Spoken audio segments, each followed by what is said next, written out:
This is John O'Connor from the Behind the Barricade podcast. I am here with the lovely singers from Dangerkids. Maybe introduce yourselves.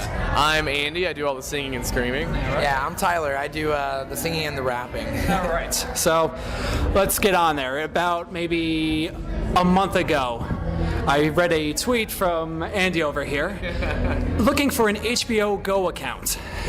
And of course, I was the only one to respond, or maybe there was others, I don't even know. But You're the cutest. thank you. Oh, all right. I'm all flustered now.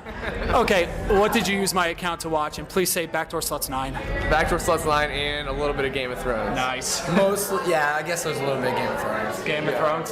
How was that show? I still never seen it. Oh my God! You have no excuse. You have HBO Go. I mean, you just have it at your fingertips. Oh no! I got it. I'm the kind of guy that waits till a series is over and then I just I envy you. I envy you because you can binge watch, start to finish, and just like You got that week. self-control. Yeah.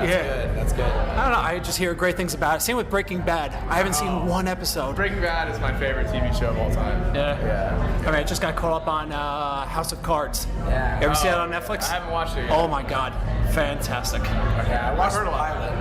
Oh, I watched the pilot when Yeah, he's pilot. like, Yeah. when he's like talking to the camera. Oh man, it's intense. Yeah. Okay, so on to the actual interview. First time on Warped, guys.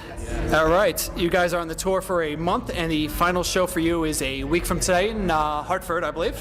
What are you gonna miss most about Warped? Man, every day, man. It's just like I was telling you earlier, you go to bed around midnight and you wake up at 7 a.m. and you do it all over. But it's really, you get tired, but it's like the payoff and the reward is so great. It's like you don't even think about. You're tired when you wake up, like, oh, okay, get ready, and then you're in Warped Tour and you're surrounded by all these people, and it's just like, I don't know, it's the coolest thing ever. I'm really gonna miss it. Oh yeah. You know how Scrooge McDuck jumps into the money and he swims around in it? Yes. Okay. Which Peter Griffin proved otherwise. Right. Yeah. It doesn't work. It's not a liquid substance, Yes, or, exactly. as he says.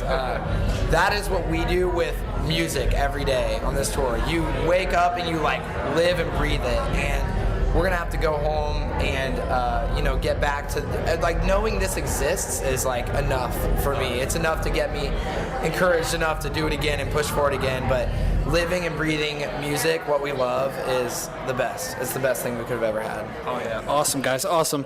You guys are out promoting Collapse, which came out almost a year ago in last September, I believe.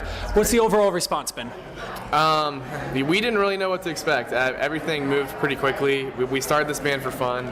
We weren't even really going to play shows, and wrote a few songs and released a music video, and then it just kind of really caught us all by surprise. We started getting emails from what would become our management label and stuff. So yeah, it's crazy. It was almost a year ago that it came out, but yeah, I don't know. It's we were slowly building a fan base before the album came out, and we had done 2 tours before the album was ever released. And then we put out the album. We did the tour with We Are, and that was our first tour with the album out, and it was great. People hearing all these songs that we had been holding back for the album.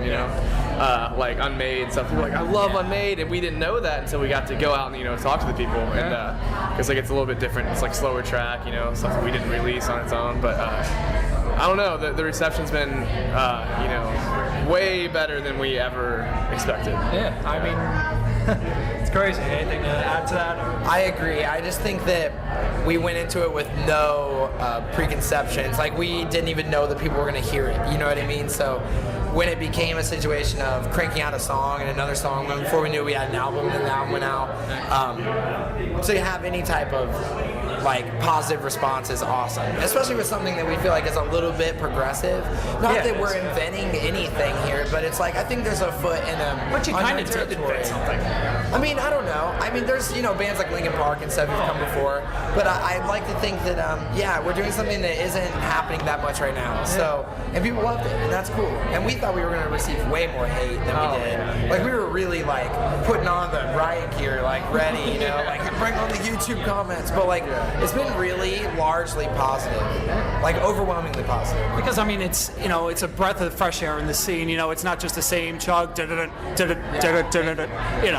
It's something different, and Right. that's. I think we put a lot of focus on the emotion and the message of the song. We spent forever on lyrics, forever, to get it to a point where we feel so satisfied that I don't know, we're like proud to say it, you know. It's not like that embarrassing first album that a lot of bands have, I think, where they're like, oh, well, I was young and, you know, I was dumb. Like, we're really, really proud of it. I mean, as corny as it sounds like this is your hybrid theory.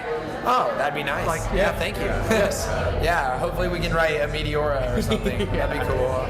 That is to say, a follow-up great record. Yeah. To clarify. Also, speaking of Linkin Park, they did play that one show out in California, and I saw a few of your photos. You guys met them. How were they overall? Oh, they were so cool. You know, you hear a lot of different things about different people, like, you know, so and so, you know, they're rude or blah whatever. And, you know, all that stuff aside, we met Mike and then we met Chester, and they were both the nicest people. Oh, absolutely. Yeah, and it's really cool because you know, a lot of people, I think, like, you know, a little bit of fame goes to their heads, and I mean, these guys have every reason to be jerks. You know, absolutely. I mean, they're a gigantic band, and they took the time, they talked to us. You know, we spent probably like 45 minutes talking to Chester. I mean, they Just did about, have like, to do that. Just about like random tour stories back when they were in a band. You know what I mean? And it's really cool. Also, and on a separate level, to hear those stories from Chester, someone who you never picture, you know, touring in a van and grinding it out. Yeah. But I mean, they did, and you're like, wow, like you went through the same stuff that we went through, and I mean, look at you now. You know, it's like, I don't know, it's really cool. It's like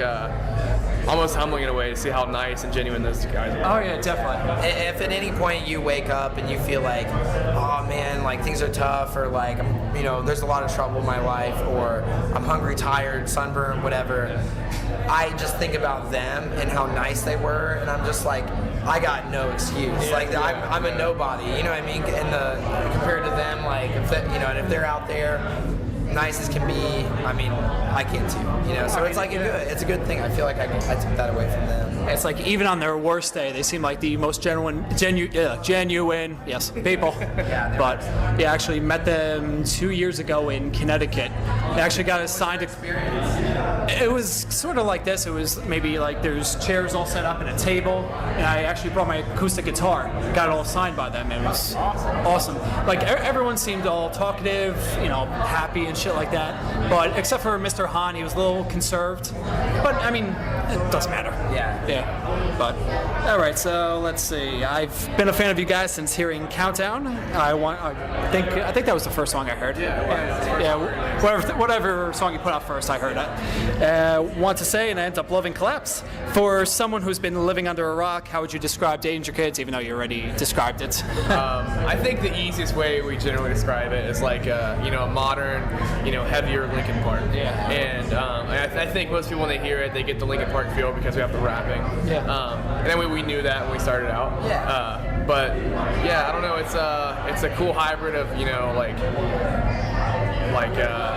we said metal. I don't like labels really. I don't really care. It's a little reductive, but I mean, it really is a fresh take on, you know, a modern approach to early Linkin Park sound, and even more so with the new songs we've been writing, it's becoming like, I don't even know, something really, really genuinely cool and unique, and very much like a development of Dangerkids. So like I'm excited in all accounts to see what happens and what people think. I love when people are like, you know, you kind of sound like, and they'll sometimes they surprise me with what they say, but I'm like, I guess, totally. I mean, I got a little. I don't take it wrong at all. You know, I invite it. There's no great way to compare. You know, some people are like hesitant, like, you guys kind of like, don't hate me for this. You guys kind of sound like Linkin Park, and we're like, yeah, we know. Like, that's cool. You can say point. that. You can say that. We're influenced by them, yes. Yeah. I mean, we say their name in a song, you know, for that purpose. It'd be totally stupid if we were like, who's Linkin Park? Should really screw with people. Linkin Park sounds like us, right? What? So, anyways, you guys have been touring with the likes of We Came as Romans, Devil Wears Prada, Sleeping with Sirens, and had opening spots on all these tours. Are we close to seeing a Dangerkids headlining tour? We've talked about it a little bit. It's something really new to us, so we don't know yet. We've talked about a headliner a little bit here and there. Nothing too serious yet, but we're still really new, so we're a little hesitant to do that. But at the same time, I think it would be a lot of fun. And I don't really know. Yeah, we're curious. I don't know. Yeah. I don't know if we. It's on the table right now whether we are trying to pull the trigger on that or maybe just like another support option or what. But I think it is something that we will see, you know, sooner rather than later, probably. Yeah. Well, I mean, what were like the Reservations about it? no, more like the capacity of people coming out to see you on Warped already?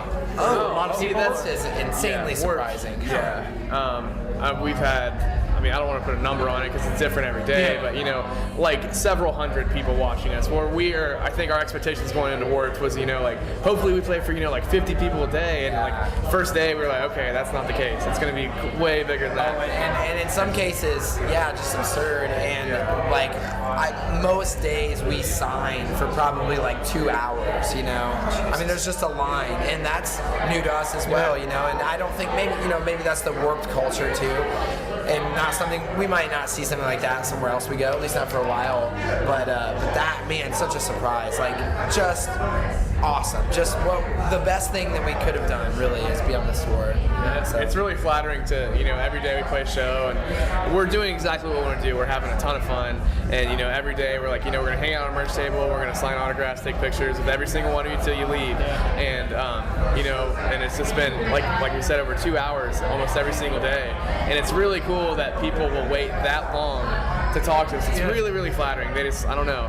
Like, we've had days where there was like a storm coming through, and the people in our line helped us hold down our tent from being blown away. Wow. Like, I don't know. It's literally like a sandstorm, which I've never even been in a sandstorm. It was kind of scary. When you're sunburned and there's like sand just hitting you in the face, and like the fans are just holding it down, like, yep, this is New Mexico, like get used to it. Like, I'm glad they were there to keep me calm. That was scary. And then same thing, we play in pouring rain. No one cares. They stay. If anything, it adds to the show. And like, that is when I think we realize, like, man, maybe some of these people aren't here like by sheer luck. Like maybe some of them are legit, and especially when you start hearing the crowd sing, that's new to us. Oh, God, They just, it's never happened. Different. We've had some shows where we've played, several times in the same city, and obviously, it gets a little bigger each time. More and more people come to see you, and they know your songs. And we've had some good shows where a few people sang along, and on Warped Tour, it's been like almost our whole crowd every day singing along, and that's completely new to us. And it's definitely mind blowing. Oh my God, yeah. There's multiple times like we'll be playing and I'll look at Todd and just like, holy crap, this is real life right now. Like, this is amazing. Like, this is happening. Yeah. All right, so last question. You guys been touring quite a bit this last year in support for Collapse, and I do a podcast which is about concerts, bands, and also like to give advice to upcoming bands. So any advice to people that are maybe hesitant about going on the road, or maybe thinking about playing Warped Tour next year or something? If you're hesitant about going on the road, I think you should try it if you're given the opportunity. I think you'll find out pretty soon into your first tour if it's for you or not. It's not the easiest thing, but I mean, it depends on the person, the personality. Like, touring can be rough, it can be tiring, it can be exhausting, but we love playing music so much, and there's literally nothing else I'd rather do. It's like, I don't know, it's easy. It's easy for me because I love it so much. Yeah, I agree. You find out very quickly if you love playing music, or you just like, music, or maybe you like listening or whatever. I mean, it's like boot camp, but it's like boot camp. I don't know. Like, what else is awesome? It's like video game boot camp. Wake up at 7 a.m., gotta play video games. You're like, I guess I gotta play video games. Yeah. All right. Click, click, click, click. That's how it feels. It feels like that. It feels like waking up and doing what you love. And when you're tired, you're not tired enough to stop. It's cool. Yeah. I would do it in a heartbeat. I hope we get asked to do it again. Maybe the whole tour next year. Maybe main stage. Love to. Hey, why not? That would be great. Warped has been so much more fun than I even expected, and it's I would love to do it again. Obviously, it depends on how Meteora comes out. That's right. We'll see. We'll wait and see. All right, well, guys, thank you so much for doing this for me. All right, debut album Collapse out now. We are at Dangerkids.com and at We Are Dangerkids on Twitter. Follow them. I guess download their music. Pay for it, not illegally, unless you don't have the funds, but whatever they want. So you can listen to it all on YouTube for free if you want to check it out. So. That is true. The whole album is on YouTube. So, all right, thanks, guys. All right, thank you very much.